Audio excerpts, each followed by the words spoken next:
પરિષદ પ્રમુખ ધીરુભાઈ, અતિથિ વિશેષ બળવંતભાઈ, વિશેષ અતિથિ બાલકૃષ્ણભાઈ, મુરબ્બી રાજેન્દ્રભાઈ, મુરબ્બી કાંતિભાઈ, અન્ય મુરબ્બીઓ અને મિત્રો, 21મી જુલાઈ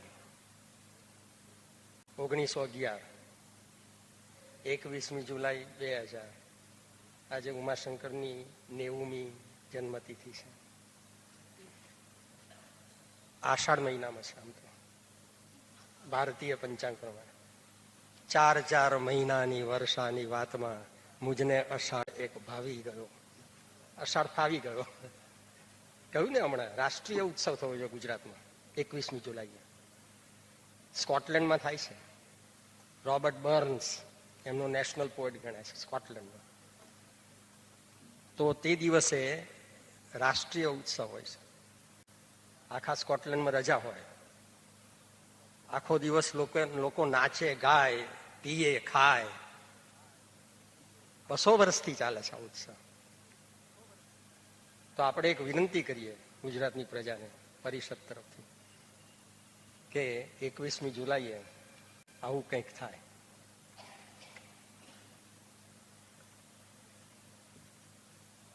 ઓગણીસો 88માં ઉમાશંકરનું અવસાન થયું. એને આજે 12 વર્ષ થયા. 12 વર્ષે આપણે કહીએ છીએ ને જાગ્યો.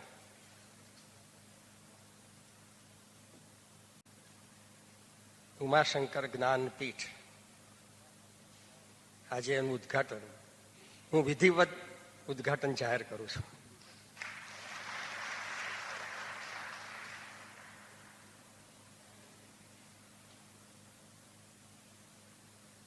બાર વર્ષે પણ જ્ઞાનપીઠ થઈ. હજી તો ઘણું બધું ઉમાશંકરની સ્મૃતિમાં થશે. 12 જ વર્ષ પછી શતાબ્દી આવશે 2011માં. ત્યાં સુધીમાં તો આ જ્ઞાનપીઠ ફાલી ફૂલી હશે. એટલું જ નહીં, ગુજરાતમાં બીજું ઘણું બધું ઉમાશંકરની સ્મૃતિમાં થશે, અથવા તો અહીંથી આગ્રહ રાખું છું કે થવું જોઈએ.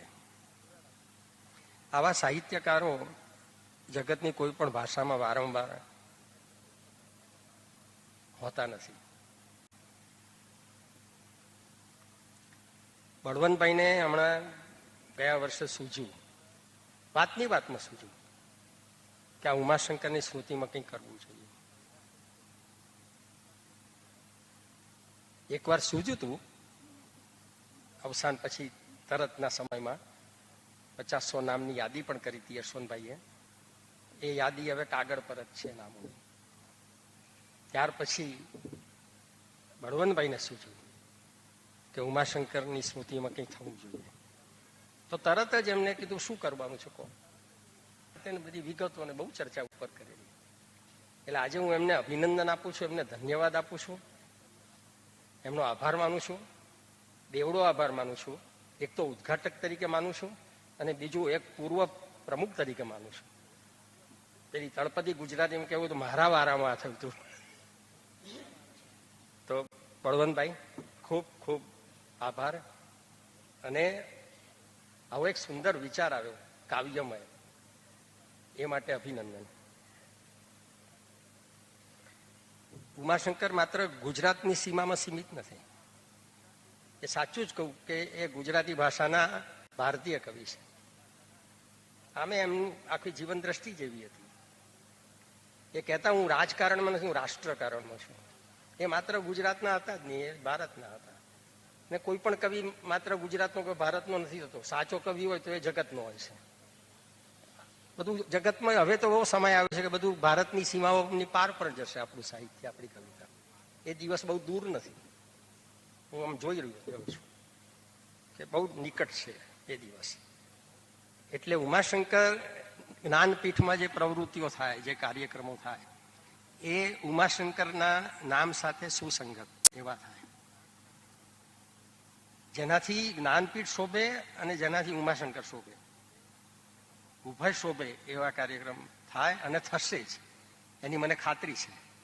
અને હજી તો હું બેઠો છું એટલે હું નજર ચાંપતી રાખ્યા કરીશ. ઉદ્ઘાટન કર્યું છે ને એને જવાબદારી છે મારી કે બરોબર ચાલે છે કે નહીં. તો એવા કાર્યક્રમો થશે બહુ ઉત્તમ કક્ષાના. વિરલ પુરુષ હતા.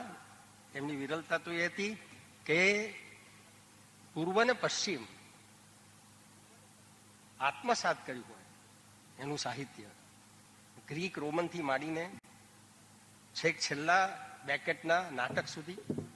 લાભશંકર બેઠા છે, સ્વાદ રહી જાય દાઢમાં, એવું સરસ વ્યાખ્યાન કર્યું હતું વેઇટિંગ ફોર ગોદો પર.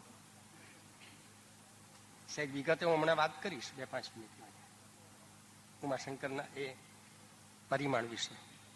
તો એક બાજુ પર યુરોપ, એનું સાહિત્ય, એની પરંપરા, એનો ઇતિહાસ, એનું કાવ્યશાસ્ત્ર, એરિસ્ટોટલથી માંડીને ક્રોચે સુધીનું.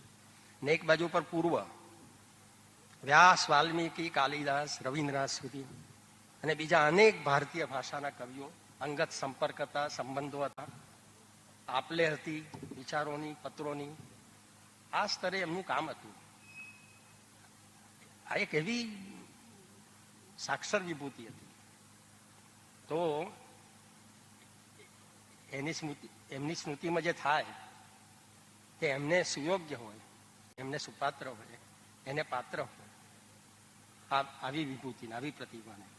એ પ્રકારનો કાર્યક્રમ થશે એવી આપણે માત્ર આશા નહીં, આપણે શ્રદ્ધા રાખીએ. ઉમાશંકરની જે પ્રતિભા હતી એ કંઈક સંકોચ સાથે કહું છું, સર્વતોમુખી હતી. એટલા માટે સંકોચ સાથે કહું છું કે અનેક સાહિત્યના ક્ષેત્રોમાં એમણે સર્જન કર્યું છે. એક લાંબુ નાટક નથી લખ્યું એમને. મહાકાવ્ય તો જવા દઈએ, હવે કોઈએ નથી લખ્યું. પછી શું કાય ગુજરાતી ભાષામાં છે કે મહાકાવ્ય? જે ઉમાશંકરને નથી લખ્યું એમ કહેવાનો કોઈ અર્થ જ નથી. મિલ્ટન પછી કોઈએ નથી લખ્યું જગતભરમાં. તો મહાકાવ્ય અને લાંબુ નાટક આ બાદ કરો તો ઉમાશંકરે સાહિત્યના એક પ્રકારમાં સિદ્ધિ પ્રાપ્ત કરી છે. એકમાત્ર નવલકથા લખી છે, પારકા જણ્યા. દેવુભાઈ નથી અત્યારે, એમની પ્રિય નવલકથા છે, મારી પણ પ્રિય નવલકથા છે. 3 પેઢીની વાત છે, બહુ હોશ લખેલી છે. રેખા પ્રકાશન હતું, બહુ કરકસરથી પ્રકાશન કરવાનું હતું. 3 પેઢીની વાત એમણે 200-250 પાનામાં લખી છે. એકમાત્ર નવલકથા લખી છે, પારકા જણ્યા. તો એક વિવેચકે કર્યું હતું કે ભાઈ ગયા છે છગ્ગો મારવા, પણ બાઉન્ડ્રી પર ઝીલાઈ ગયા છે. છગ્ગો મારવા એટલા માટે ગયા છે, એક જ લખી છે. જેટલા વધુ રન થાય તો 6 થી વધારે તો ના થાય ને, પછી દોડીને કરો તો ના ગણાય. એટલે એક જ નવલકથામાં બધું કરવું હતું. એમણે 3 પેઢીનું ગોલ્સવર્ધીએ કર્યું છે, એવું કામ 250 પાનામાં કર્યું છે. સુંદર નવલકથા છે. એની બીજી આવૃત્તિ થઈ નથી રઘુવીરભાઈ, પારકા જણ્યાની. થઈ છે? થઈ ગઈ છે એમ? તો એમણે મને કેમ ના કહ્યું? હું તકરાર કરીશ ત્યાં જઈશ ત્યારે. ના, મને ઉતાવળ નથી. એટલે પ્રેમનો કજીઓ કરીશ. હા, તો આપણે જોઈશું હમણાં કવિતાનો પાઠ થશે, નાટકનો એક નાટક આખું એકાંકી થશે, ગીતો ગવાશે, નિબંધ, ટૂંકી વાર્તા, એકાંકી, કવિતા, પ્રવાસ, અનેક ક્ષેત્રોમાં અનેક સાહિત્ય પ્રકારોમાં કામ કર્યું છે. એવી બહુ પાર્શ્વી, બહુમુખી, બહુરૂપી બંને અર્થમાં એમની પ્રિઝમેટિક પર્સનાલિટી એટલું જ નહીં હતી, એટલું જ નહીં, આખો એ તો એના માટે એક પરિસંવાદ કરો. એમની એલ્યુઝિવ પર્સનાલિટી પણ હતી. કવિ હતા ને, કવિ મગનું નામ મરી પાડીને વાત કરે તો કવિ નહીં, એ મોગમ કરે, એ બંધાય નહીં. એને ધ્રુવપદ ન હોવું જોઈએ ક્યાંય, તો એની શોધ અટકી જાય. તો એ શોધક છે, સાધક છે, એ અનંતનો શોધક છે, સાધક છે. એટલે ઉમાશંકર આ પ્રકારનું વ્યક્તિત્વ હોવાથી એ સતત વિકાસશીલ રહ્યા છે. કવિ તરીકે એમનું સદભાગ્ય હતું કે બહુ ના કહેવાય હવે પછીના સમયમાં, પણ 77 વર્ષનું દીર્ઘાયુષ પ્રાપ્ત થયું હતું. ગુજરાતમાં કેટલા બધા કવિઓ તો 20, 25, 35માં ચાલ્યા ગયા છે. બળવંતરાયે તો બહુ દુઃખ દર્દ સાથે લેખ લખ્યો છે, પ્રતિભા બીજની માવજત. હોનારો તો થયેલી છે ગુજરાતી કવિતાના ઇતિહાસમાં. દીર્ઘાયુષ મળ્યું છે કવિઓને, એમાં ઉમાશંકર છે. અને એમની કવિતાને પણ દીર્ઘાયુષ મળ્યું છે, 50 વર્ષ. એ સતત વિકાસશીલ કવિ રહ્યા છે. 3 વળાકો આવ્યા છે, એમણે પોતે જ કહ્યું છે. પહેલો આતિથ્યથી આવ્યો, પછી અભિજ્ઞાથી આવ્યો, ત્રીજો ધારાવસ્ત્રથી આવ્યો, પછી બહુ કાવ્યો નથી થયા. 81માં સમગ્ર કવિતા પ્રગટ થાય પછી કંઈ ઝાઝા કાવ્યો નથી. હમણાં સ્વાતિ સાથે હું બેઠો હતો, હું દેવુભાઈ કંઈ મરણોત્તર પ્રકાશન કરીએ કાવ્યોનું તો 5-15 કાવ્યો પ્રાપ્ત થયા અને મોટાભાગના પરબમાં પ્રગટ થયા છે. તો ઝાઝી કવિતા ન હતી. ધારાવસ્ત્ર પછી આયુષ્ય જો મળ્યું હોત તો કંઈક આપણને કંઈક ચોથો વળાક આવત. એવા એ વિકાસ, સતત વિકાસશીલ કવિ હતા. અને વિચાર તો કરો, ગુજરાતી ભાષામાં એક કવિ એવો હતો, એટલા સ્થૈર્યવાળો કે સપ્તપદીમાં એમણે 25 વર્ષ સુધી કામ કર્યું છે એક કાવ્ય ઉપર. છિન્ન ભિન્ન છું 56માં લખાવ્યું અને પંખી લોક 81માં પૂરું થયું. 25 વર્ષ સુધી સતત અંદર મનોમન નેપથ્યમાં, મનોનેપથ્યમાં 25 વર્ષ સુધી એક કાવ્ય ઉપર એકાગ્રતાથી. એટલે તો કહી શક્યા મારું નામ ભાષામાં ભળી ગયું છે. ગુજરાતી કવિતાના પર્યાય રૂપ છે, માત્ર પરિષદના નહીં. એવા એ સતત વિકાસશીલ કવિ હતા. અને એટલું જ નહીં, એ સતત વિકાસશીલ મનુષ્ય હતા. ઘણા મનુષ્યો 40 ગરડા થઈ જાય છે. ઘણા કવિઓ, એક ઉભો છે તમારી સામે, 5-15 વર્ષ લગી મૌન ધારણ કરે છે. ઉમાશંકર એમાંના ના હતા. એ સતત વિકાસશીલ એવા કવિ હતા અને સતત વિકાસશીલ એવા મનુષ્ય હતા. કારણ કે એમણે કવિતામાં કોઈ વાદની કંઠી બાંધી નહોતી અને જીવનમાં કોઈ વ્યક્તિની કંઠી બાંધી નહોતી. આ એનું રહસ્ય છે. સતત વિકાસશીલ મનુષ્યનું રહસ્ય છે. ક્યાં પ્રતિબદ્ધ ન થયું. કોઈએ વિક્ટર યુગોને પૂછ્યું હતું, વોટ ઇઝ યોર રિલિજન? એ કહો, આઈ એમ અ ફ્રી થિંકર. આ કવિનો મિજાજ છે, આ કવિનું વ્યક્તિત્વ છે. ફ્રીડમ, ક્યાંય બંધાવું નહીં. પવનને બાંધી શકો તો કવિને બાંધી શકો, બંધાય તો કવિ નહીં. Ambiguity is the soul of poetry. Ambiguity is the soul of the poetic mind. એટલે મેં આગળ કહું કે બહુરૂપી પ્રતિભા હતી એમની, એલ્યુઝિવ પર્સનાલિટી. બંને અર્થમાં એલ્યુઝિવ એટલે ALLUSIV પણ ખરી. અનેક સંદર્ભો એમના જીવનમાં છે, એમના સાહિત્યમાં છે. કેટલા સંદર્ભો છે. તો હું આજે ઉમાશંકરનો શબ્દ કેન્દ્રમાં છે. આ વિવેચનનો પ્રસંગ નથી, પણ મારે કંઈક બોલવું જોઈએ, નહીં તો હું નગુણો કહેવાઉં. મને માફ ન કરે પરિષદ, તમે પણ માફ ન કરો. એટલે આ 2 શબ્દો બોલ્યો છું. હવે થોડાક અવતરણો 2-3 વાંચી, કારણ કે હવે પછી છે તે ઉમાશંકરના શબ્દનો જ મહિમા કરવાનો છે. આજનો કાર્યક્રમ એ જ છે. તો જે સહેજ ઓછી જાણીતી વાત છે ઉમાશંકરની, કારણ કે એ અંગ્રેજીમાં છે અને હમણાં જ સ્વાતિએ થોડુંક અંગત પુસ્તક પ્રગટ કર્યું છે. એમાં એ પ્રશ્નોત્તરી છે, એનું ગુજરાતી જે થયું નથી. વાત કરી છે મેં ભાઈ રમેશને અને ભોળાભાઈને અત્યારે કરું છું કે સ્વાતિના પત્ર લખો કે અનુવાદ કરી આપે ને આપણે છાપો. એક લાંબી પ્રશ્નોત્તરી છે, સુંદર છે. ઉમાશંકરના 2 અંગત લખાણો આખા ગુજરાતે જાણવા જોઈએ. એક આ પ્રશ્નોત્તરી, થોડી વાત કરવાનું છું હમણાં. 3 અવતરણો વાંચીને પછી બેસી જઈશું. બીજો કાર્યક્રમ બધા રાહ જુઓ છો તમે ઉમાશંકરના શબ્દો સાંભળવાની. હું થોડાક સંભળાવીશ, પણ તે ગદ્યમાં હશે, પદ્યમાં નહીં હોય, સર્જનાત્મક નહીં હોય. એ જીવનમૂલક છે. તો બીજું એ છે કે રેડિયો પર એમણે એક પ્રશ્નોત્તરી કીધી આર્કાઇવ્સ માટે. થોડા પ્રશ્નો મેં એમને પૂછેલા, એના ઉત્તરો આપ્યા છે. એમાં મને ખબર નથી સ્વાતિએ પ્રગટ કર્યા છે કે નહીં. ન કર્યા હોય તો એ કરવા જોઈએ. એ પણ અદ્ભુત પ્રશ્નોત્તરી છે. તો હવે થોડાક અવતરણો સાથે મારું વાક્ય 1973માં શિકાગોમાં એક સંસ્થા ચાલે છે, south Asian centre, Michigan state university. એમણે એક અંક પ્રગટ કરેલો ઉમાશંકર વિશે, વિશેષ અંક, journal of south Asian literature. એમાં કાર્લો કોપોલા અહીં આવ્યા હતા ત્યારે ઉમાશંકર વાઇસ ચાન્સલરના ઘરમાં રહેતા હતા, વાઇસ ચાન્સલર હતા. તો કાર્લો કોપોલા અને હું બેસીને અંગ્રેજી કરતા હતા ઉમાશંકર કાર્લો, અને તે સમયે એ બાકીના સમયમાં આ પ્રશ્નો પૂછીને ઉત્તરો મેળવતા હતા. એમાંથી 2 પ્રશ્નોના ઉત્તર હું વાંચવાનું છું. જે એમનું વ્યક્તિત્વ છે ને, એનું રહસ્ય, સતત વિકાસશીલ વ્યક્તિત્વ, મનુષ્ય તરીકે અને કવિ તરીકે, એનું રહસ્ય એમના ઉત્તરોમાં છે. Your writings are deeply influenced by Mahatma Gandhi. Did you ever meet him? એમાંથી જેટલો પ્રસ્તુત છે એટલો હું શું વાંચું છું.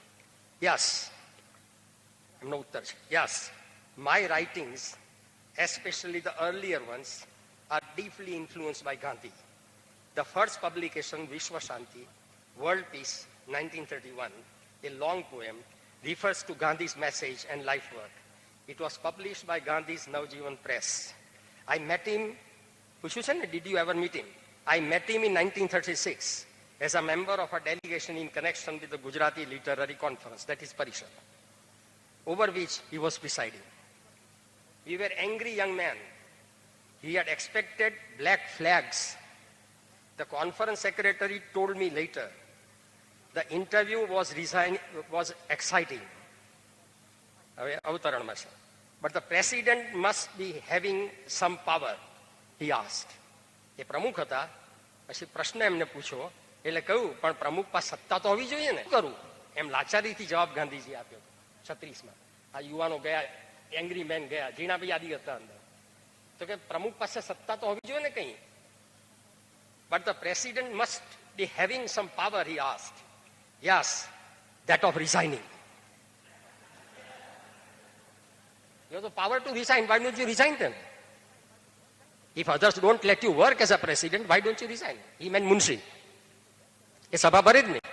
ગાંધીજી ક્યાંક બીજે હોય ત્યારે સભાની તારીખ નક્કી કરે, એટલે ગાંધીજી સભા ભરી જ નથી, પ્રમુખ તરીકે. આ બધું ચાલતું.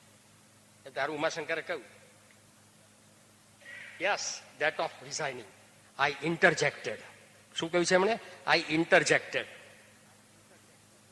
Brisk came the reply. Gandhiji તરત જ brisk came the reply, I'll resign. This was the peculiar Gandhian manner. His disinterested love and understanding that won over others to him. હવે સરસ છે. હવે જે રહસ્ય છે ઉમાશંકરના ની પ્રતિભાનું, એમના વ્યક્તિત્વનું, તે પ્રગટ થાય છે. I do not know why, but I kept away from him. Later, in silent hours, I am visualizing how deeply I felt drawn to him. એટલું બધું આકર્ષણ હતું ગાંધીનું મને. હું જ્યારે એકાંતમાં બેસતો એવા સમયમાં, એવી ક્ષણોમાં, ત્યારે હું જોતો કે મને અનહદ આકર્ષણ હતું ગાંધી માટે. પણ I have visualizing how deeply I felt drawn to him. Sometimes rebuked myself for my stiffness and pride in not having moved closer to him. હું કેમ ન ગયો મને આશ્ચર્ય થાય છે. મારી જાતને ઠપકો પણ આપ્યો છે, કદાચ મારો અહમ હશે, કદાચ મારી જડતા હશે. પછી કે છે, but on the whole, હવે એની પરાકાષ્ઠા છે, but on the whole I find that it was better that I did not. શું છે આ માટીનો માણસ? તો બતાવો આવી માટીનો. આ માટીનો માણસ નથી, પોલાદનો માણસ. માટી ભગો નથી આ સાહેબ, આ મનુષ્ય પોલાદી છે. But on the whole, I find that it was better that I did not. I am by nature, maybe by my artistic nature, તો કવિ બોલે છે, I am by nature, પછી કૌંસમાં કહે છે, maybe by my artistic nature, a non-conformist, and could never have permitted myself to be sucked in by, however, a powerful force. કોઈ મને ઘસી જાય, કોઈ મને ચૂસી જાય, એવું મારું વ્યક્તિત્વ. ફરી વાંચું. I am by nature, maybe by my artistic nature, a non-conformist, and could never permit myself to be sucked in by however a powerful force. પછી એક બીજો પ્રશ્ન છે, એનો ઉત્તર આપ્યો છે, કેટલા એ વિશાળ હૃદયના સાહિત્યકાર, સર્જક હતા, મનુષ્ય હતા. યુવાન પેઢી વિશે છે, લાભશંકર આદિની પેઢી વિશેનો પ્રશ્ન છે. તો એનો ઉત્તર તો જુઓ એમનો, કેટલા મોકળા મનથી આપેલો છે, કેટલી ઉદારતાથી આપ્યો છે, કેટલા ખુલ્લા મગજથી આપ્યો છે. મગજના બારણા કેટલા ખુલ્લા છે. આ રહસ્ય છે વિકાસ. નાની સાથે નાના થવું, પછી નાની સાથે પછી ના થવું, તો વિકાસ થાય છે. તો પૂછ્યું છે, Gujarati literature has been heavily influenced by the Gandhian philosophy. Some young intellectuals now consider this influence as a great disservice to Gujarati letters. Would you comment on this point of view? And more particularly during the 1930s, the guiding spirit was Gandhi. It was, however, not so much Gandhian philosophy as things like nationalism, return to the village, preference for the language of the common man, a surface identification with the masses that colored the writings of most of the poets. This was reinforced by the newly growing awareness of socialistic ideals during the early 30s. If હવે એમનો ઉત્તર છે, જે વિશાળ હૃદયનો છે, ખુલ્લા મગજનો છે. If the younger intellectuals today find all this a great disservice to Gujarati letters, they may be right to some extent.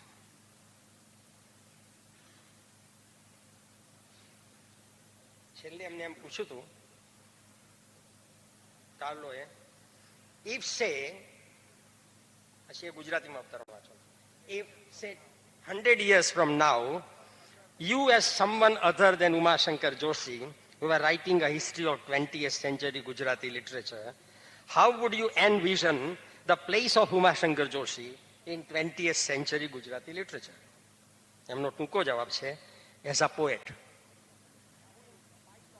who, in spite of his often getting involved in public affairs, or perhaps because of them, wrote some lyrics and made a significant contribution to poetry and drama, wrote some good prose and might be read for a sense of beauty and perspective. જોયું, કવિ અને મનુષ્ય બંને beauty અને sense of perspective, પરિવેશ, એનો આજુબાજુનો perspective એક વિશાળ પટમાં, એક વિશાળ સંદર્ભમાં, વૈશ્વિક સંદર્ભમાં મનુષ્ય જીવનને જોવું, ક્ષણે ક્ષણને જોવી, જીવવી, આ એનું રહસ્ય છે.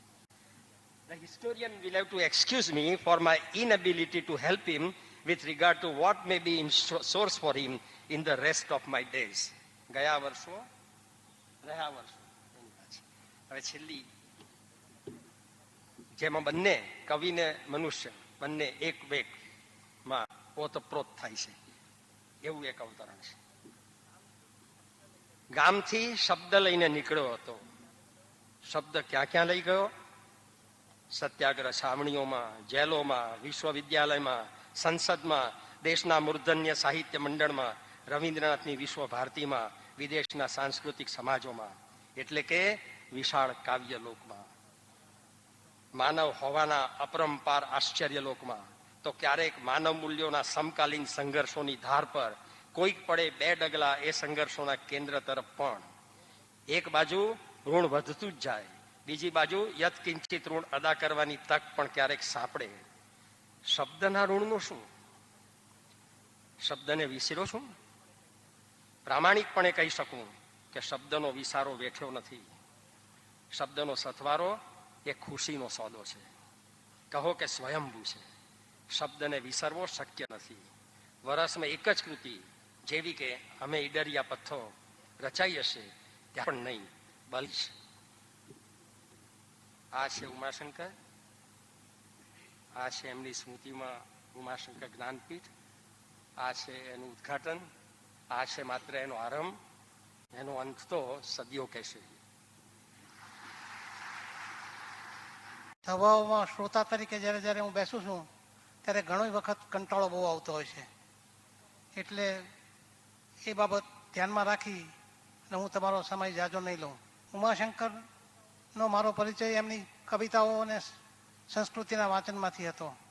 એમને માટે બહુ સારી છાપ હતી, પણ મળવાનો પ્રસંગ તો 82માં સાહિત્ય પરિષદ નિમિત્તે બન્યો.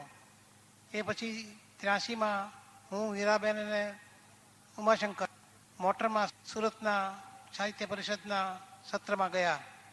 ત્યારે લગભગ 5 કલાક સુધી અમે અનેક વિષયો ઉપર વાતો ત્રણેય જણાએ કરી.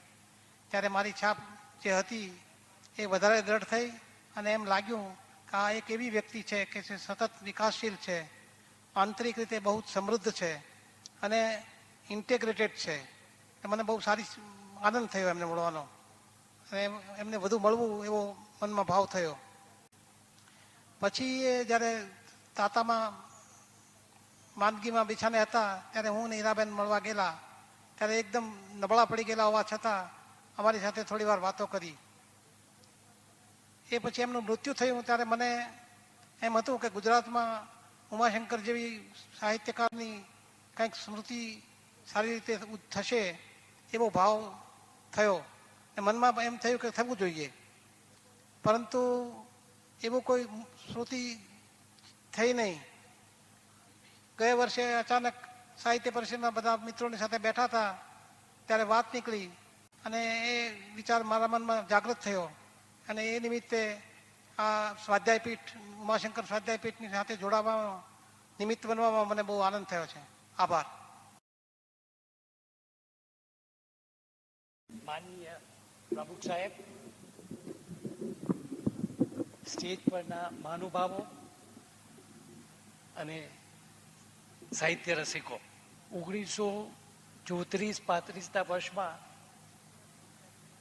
મારા એક મિત્રને, જ્યારે હું 14-15 વર્ષનો હતો ત્યારે મારા એક મિત્રે કહ્યું કે મારા ગુરુજી છે એ મળવાલાયક માણસ છે, તો તમે બી આજે મારે ત્યાં આવો તો એમનો પરિચય કરાવો. અને શ્રી ઉમાશંકર જોશીનો પ્રથમ પરિચય થયો. ત્યારે મને લાગે છે કે 22-23 વર્ષના હશે, યુવાન. અને એમની જોડે જે અડધો કલાક ગાળ્યો અને બધી વાતો કરી ને બહુ આનંદ આવ્યો. ત્યાર પછી મારા પૂજ્ય મોટાબેન હીરાબેન પાઠક, અમે બાબુનાથ રહેતા અને મને ખ્યાલ છે ત્યાં સુધી ઉમાશંકરભાઈ ચોપાટી બેન્ચ સ્ટેન્ડ, જે બોમ્બે ગરાજ અને ચોપાટી બેન્ચ સ્ટેન્ડ વચ્ચે એક નાની ગલી થઈને હેંગિંગ ગાર્ડન જવાય છે, ત્યાં એક ટેનામેન્ટમાં રહેતા હતા તે વખતે. Perhaps he was serving as a professor or something. અને હીરાબેનને સાહિત્યનો એટલો બધો શોખ એટલે એક દિવસ ઉમાશંકરભાઈને ઘરે લઈ આવ્યા. અને પછી તો મારા પિતાજીને બી સાહિત્યનો શોખ. અમારા કુટુંબમાં હીરાબેનને લીધે આખા કુટુંબમાં સાહિત્યનો બધાને રસ ખરો. એટલે પછી ઉમાશંકરભાઈનું નામ સાંભળેલું. ગાંધી યુગના બે અગ્રગણ્ય યુવાન કવિ સુંદરમ અને ઉમાશંકર. એ સિવાય બીજા બધા ઘણા કવિઓ હતા. શ્રી કૃષ્ણલાલ સિદ્ધાણીનું નામ તે વખતે સંભળાતું, સુંદરજી બેટાઈનું નામ સંભળાતું. તો તે દિવસે અમારે ઘેરે પહેલી વાર કાવ્ય સાંભળવાનું મળ્યું. ભૂમિયા વેદાના મારે ભંભાતા ડુંગરા. અને આખા કુટુંબને, અમે તો જુદી જુદી વયના હતા. હું 15-16 વર્ષનો, મારાથી નાની બેન 12 વર્ષની, હીરાબેન 18 વર્ષના, મોટાભાઈ, માતાજી, પિતાજી, આખું કુટુંબ અમે બેઠું હતું. ને જ્યારે એમની પાસે આ સાંભળ્યું ત્યારે બહુ આનંદ આવ્યો. આ એમની જોડેનો મારો અને અમારા કુટુંબનો નાનપણનો પરિચય. ત્યાર પછી તો એમ સાંભળ્યું કે કોલેજમાં પ્રોફેસર સિદ્ધનામાં હતા અને પછી ઘણા વર્ષો પછી, થોડા વર્ષો પછી અમદાવાદ ગયા અને બધાને સુવિદિત છે કે ગુજરાતી સાહિત્યના દરેક ક્ષેત્રમાં એમને સિદ્ધિ મેળવી. આજે આ શુભ પ્રસંગે જ્યારે એમની ચેર એસ્ટાબ્લિશ થાય છે ત્યારે મને એમના બે નાના કાવ્યો જે ગમતા હતા અને મને એમ લાગે છે, મને એનો કયા વર્ષોમાં એમને લખ્યા છે એ ક્રમ ખબર નથી, પણ મને એમ લાગે છે કે એમના યૌવન કાળમાં એ બે કાવ્યો લખ્યા હશે. એનું પઠન કરીશ. સખે સંધ્યા કાલે પ્રતિચીને ભાલે પીલડી ટમકે શુક્ર કણિકા પલક ઝબકે જ્યોત ક્ષણિકા થતી તેજો વૃષ્ટિ પરો વીત્યા દ્રષ્ટિ અનિમિષ ઘડી વાર ઉભજે હુંય નજર સાધીશ તૈલે. એક બીજું નાનું કાવ્ય છે. સંધ્યા સલૂણી સરી ગઈ અકેલી. લાઈફના જે સોલિટરી એલિમેન્ટ્સ છે. સંધ્યા સલૂણી સરી ગઈ અકેલી એકાકીની આથમી શુક્ર તારા જોતી રહી આંખડીઓ નભેલી ને ઝીલતી એ પણ સ્વપ્ન ધારા.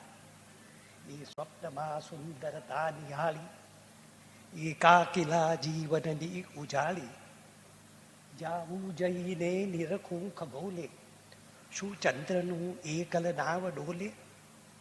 આ બધામાં પછી એન્ટી મોટી એક સડન ચેન્જ આવી ગયો. ત્યાં તો સુણ્યો દેવદ નાદ તીનો કાને પડે સારસ બે લડીનો દાંપત્યની એ સુણી સ્નેહ ગાથા હું એ ચઉં અન્ય રે કુથા. એક સોનેટ છે મારું કો અખિલ જગમાં બૂમ મેં એક પાડી ત્યાં તો પેલી ચપળ દિસતી વાદળી જાય ચાલી દોડ્યો વહેળો વહન ગતિમાં પ્રશ્ન મારો ડૂબાવી ને આ બુઢ્ઢો વડ પણ નકારે જ માથું હલાવી તારા લાગે બધીર વીજળી પૂછવા દે જ છે ક્યાં ત્યાં પૃથ્વીના સ્વજન તણું તો નામ લેવું પછી ક્યાં ને સુણ્યા સાથે ગિરિય પડઘા પાડીને ફેંકી દેતો બીજા પહાડો તણી કુહરમાં વેણ હૈયે ન લેતો. પછી છેલ્લે પૂછ્યું રુધિર ઝર આ પાણી પોચા હિયાને. હૃદયને પૂછ્યું છેલ્લે વહાલા તું તો રહીશ મુજને છો જગે કો ન મારું. ને દંભી શરમ તજી કહે તું ન માલિક મારો હું તારામાં વસું અવર કાજે. ને દંભી શરમ તજી કહે તું ન માલિક મારો હું તારામાં વસું અવર કાજે. ને પછી ખીજાયો. આવું સાંભળીને તો ખીજાયો ને. આપણું હૃદય જ એમ કે હું તારામાં વસું અવર કાજે. ખીજાયો પણ પછી વિચાર્યો બીજા કાજે વસતું મુજમાં તો મદરથી બીજામાં હૈયા વાસો નહીં શું વસતા કઈ હશે સ્નેહ ભીના. 1968ની 2 જુલાઈએ અમદાવાદ મ્યુનિસિપલ કોર્પોરેશને કરેલા જાહેર સન્માનના ઉત્તરમાં ઉમાશંકરભાઈએ જે આભાર વચનો કહેલા એનો થોડો ભાગ અહીં વાંચું છું. નગરપતિશ્રી, આપને અને આપના સૌ સાથીઓને હું મારી કૃતજ્ઞતા 2 શબ્દો કહેવા માંગુ. આપ અમદાવાદની મુખ્ય સભા છો અને એના પ્રતિનિધિ છો. આ સભા અમદાવાદની અનેકવિધ સેવાઓ કરતી આવેલી છે અને એણે મારા જેવા સંસ્કાર સેવકને આ રીતે પ્રેમને પાત્ર લેખો એ માટે હું હૃદયથી આભારી છું. અમદાવાદ તરફથી આપે આ મહાન પત્રના શબ્દો મને આપ્યા છે એ શબ્દો માટે હું પાત્ર નીવડું એવી આપ પ્રાર્થના કરજો. એ શબ્દોને હું આશીષ રૂપ માનીને ચાલીશ. એ પ્રજાના શબ્દો છે. કવિ, કવિતા એ તો બહુ મોટી બાબતો છે. ઘણા વખત પછી તેનું ખરું મૂલ્યાંકન થાય, પણ જરૂર શબ્દના ખેંચાણથી હું ચાલું છું. એ મારો મુખ્ય તાર છે. ગુજરાતી ભાષામાં જે મહાન કવિઓ થઈ ગયા છે, આપણા દેશની અનેક ભાષાઓમાં જે કવિવૃંદો પ્રગટેલા છે, અને એ બધાની પીઠિકામાં વાલ્મીકી, વ્યાસની જે વિરાટ પ્રતિભા રહેલી છે, તે પરંપરામાં કવિ હોવું એ નાની વાત નથી, એ હું જાણું છું. આ અમદાવાદ શહેર, એમાં હું તો એક નાનકડા વિદ્યાર્થી તરીકે આવેલો, અને અમદાવાદમાંથી જીવનની 3 મોટી બક્ષિસો હું પામ્યો: ઉચ્ચ શિક્ષણ, રાષ્ટ્રપ્રેમ અને ગૃહસ્થાશ્રમ. એ ત્રણેયની દીક્ષા મને અમદાવાદમાં મળેલી છે. જન્મ હું આનાથી વધારે ઈચ્છા પણ મારે માટે ન રાખું. હાઈસ્કૂલના છેલ્લા વર્ષમાં હું અહીં આવેલો. હાઈસ્કૂલમાં બહુ મોટા આચાર્યો હતા, કોલેજમાં પણ હતા. ઉપરાંત કોલેજની બહાર ગુજરાત વિદ્યાપીઠનો હું બહારનો એક વિદ્યાર્થી હતો. કાકા સાહેબ અને અનેક મોટી વિભૂતિઓ વિદ્યાપીઠમાં હતી. અમે એમના દૂરથી વિદ્યાર્થીઓ હતા. અમદાવાદમાં એ વખતે વિદ્યા પુરુષો બિરાજતા હતા. વિદ્યા પુરુષ શબ્દ જેમને શોભે એવા મનુષ્યો અહીં હતા. મુનશી જેવા અમદાવાદમાં આવે એટલે કહે કે હું તો પેલા પંચદેવને નમસ્કાર કરી આવું. એવી સાંસ્કૃતિક વિભૂતિઓ આપણા અમદાવાદમાં હતી કે જેનો હિન્દુસ્તાનમાં જોટો ન જડે. હું ઈચ્છું કે એ વખતે દેશમાં એવી વિભૂતિઓ ખૂણે ખૂણે હોય. આનંદ શંકર ધ્રુવ, રમણભાઈ નીલકંઠ, કવિશ્રી નાનાલાલ, કેશવ હર્ષદ ધ્રુવ, નરસિંહરાવ દિવેટિયા, એક એક વ્યક્તિ સાહિત્યાકાશને પોતાની પ્રતિભા દ્યુતિથી ભરી દે એવી. કવિ તરીકે અમદાવાદે મને ઘણું બધું આપેલું છે, ડગલે ને પગલે આપ્યું છે. હું પ્રશ્ન તો મને એ પૂછું છું કે હું તેને પૂરું ગ્રહણ કરી શક્યો છું કે કેમ. અમદાવાદ એ કવિઓની, સંસ્કાર સેવકોની કદર કરનારી ભૂમિ છે. અમદાવાદ પોતે એવું એક ચુંબકત્વ ધરાવે છે કે અનેક જાતના લોકોને આકર્ષે છે. એમાં કવિઓ, કલાકારોને પણ આકર્ષ્યા છે. સંજોગવશાત એ રીતે હું અમદાવાદમાંથી એટલું બધું સંજોગવશાત એ રીતે હું પણ અહીં આવ્યો છું. અને હું એટલું જ કહેવા માગું છું કે અમદાવાદમાંથી હું એટલું બધું પામ્યો છું કે એ ઋણ ક્યારેય પણ ફેડી શકીશ કે કેમ એની મને ખબર નથી. અમદાવાદે સૌથી મોટી વસ્તુ કઈ આપી? અમદાવાદે મને કામ કરવાની તક આપી છે.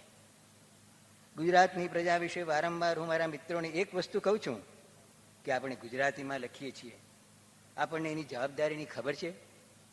આ ગુજરાતી ભાષા મહાત્મા ગાંધીની ભાષા છે, ગાંધી ગીરા છે.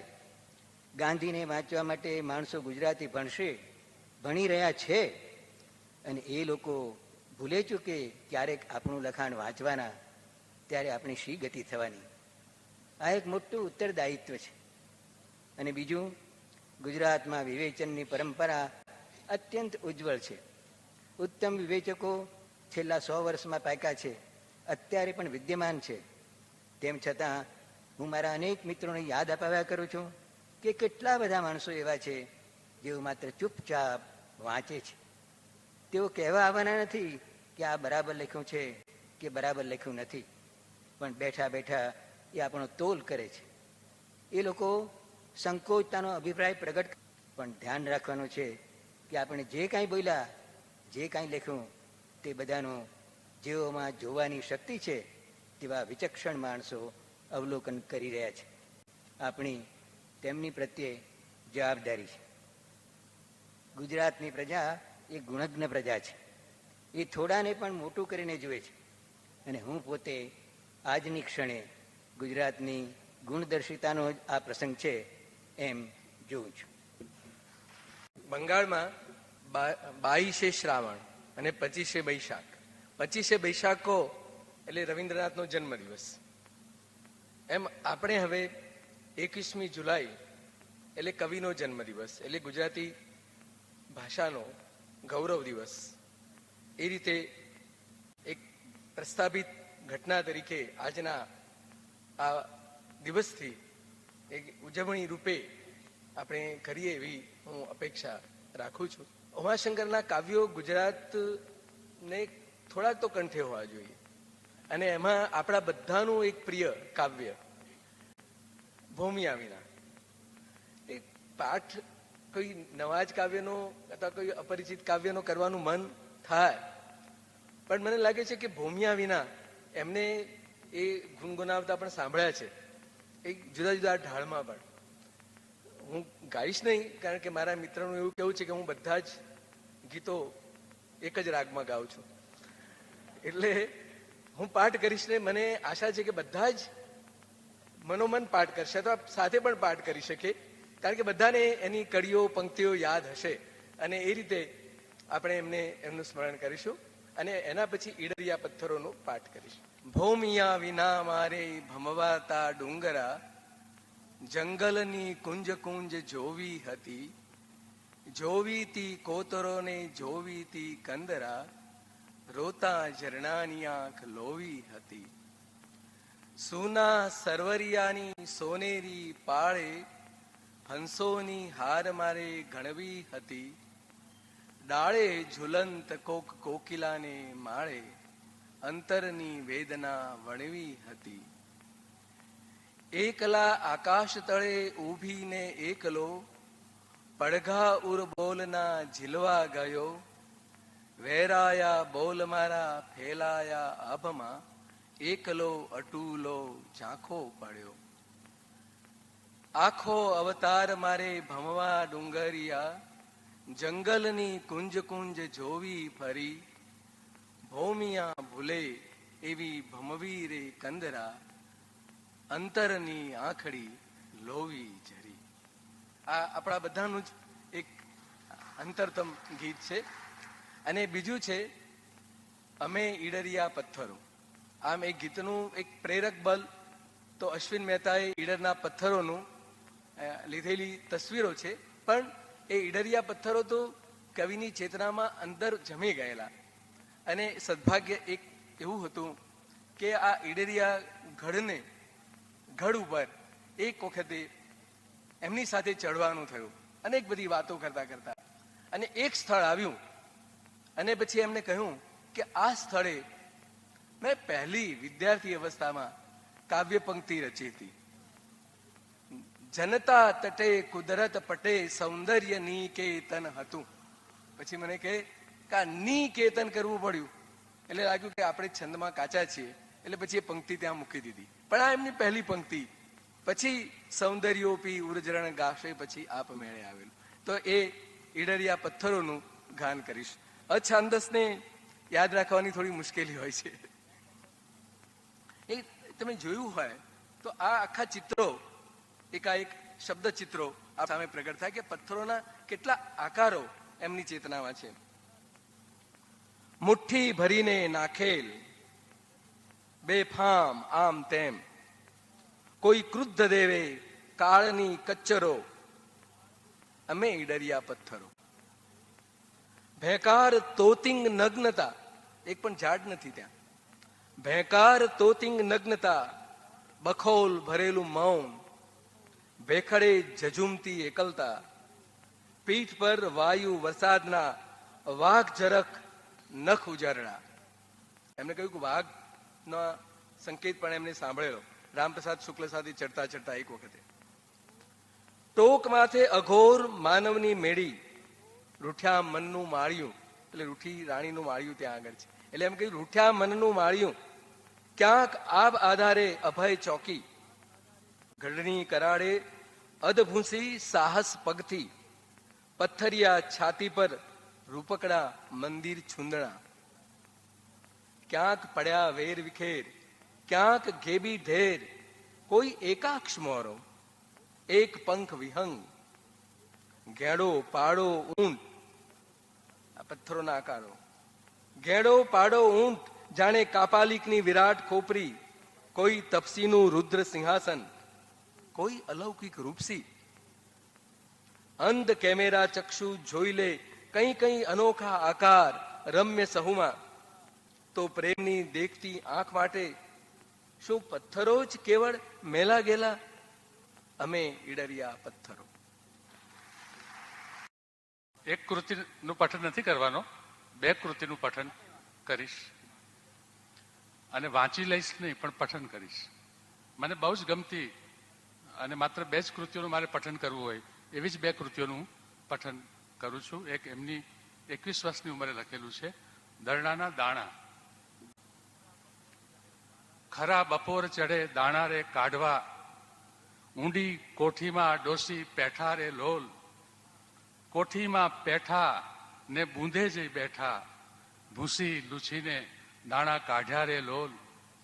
60 વર્ષ લગી કોઠી રે ઠાલવી, પેટની કોઠીના ભરાણી રે લોલ. સુંડલી ભરીને ડોસી આવ્યા આંગણીએ, દરણાના દાણા સૂકવ્યા રે લોલ. સૂકવીને ડોસી ચૂલામાં પેઠા, થપાસે માંડ એક ઢેબરું રે લોલ.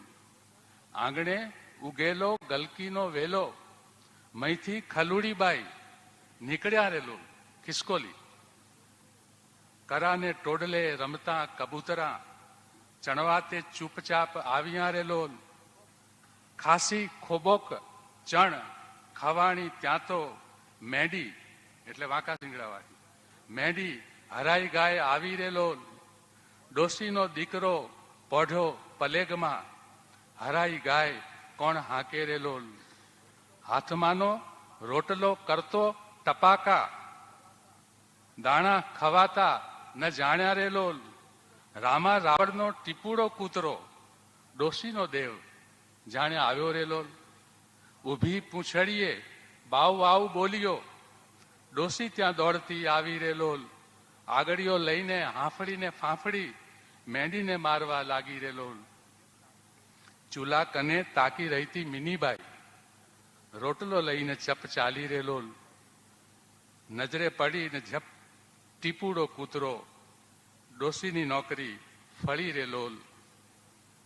છેલ્લું એ ઢેબરું તાણી ગયો કૂતરો, દયણું પાશેર માંડ બાકી રે લોલ. એરે પાશેર કણ પંખીડા કાજે, મારી પછાડે ન ખાવજો રે લોલ. ઉક્તિ છે ડોસીની. કોઠી ભાંગીને એના ચૂલા તે માંડજો, કરજો વેચીને ઘર કાયટું રે લોલ. ઉત્તર ક્રિયા કરવાની હોય એમાં આ ઘર ભાંગીને કરજો. અને બીજી રચના છે, પોતાના લગ્ન માટે ઘર શણગારતી બાલા. એમણે સ્ત્રકધરા છંદમાં પ્રલંબ પંક્તિઓમાં આજે રચના કરી છે. એ રચના એક મારા અંગત અભિગમથી શુદ્ધ કવિતા છે.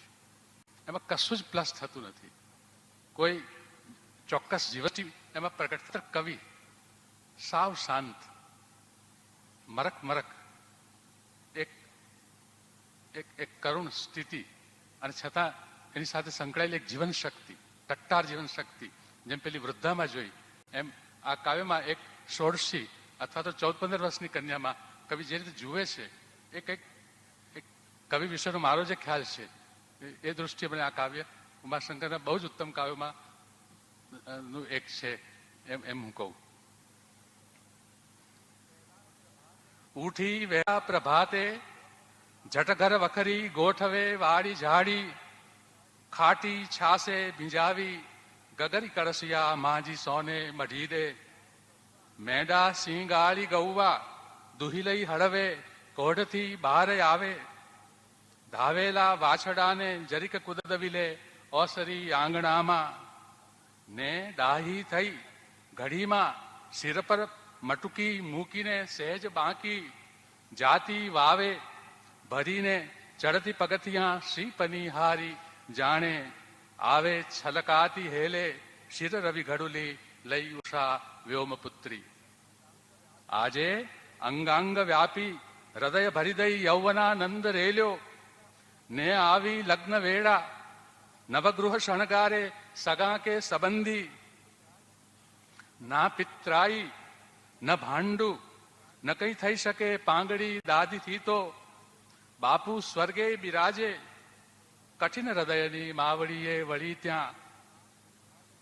ને આ નિર્ભાગણીને નહીં મહિયરમાં માડીનો માડી જાયો, મોંઘેરી ઉગરેલી દીકરી અટુલી આ અશ્રુ સિંચેલ વેલી.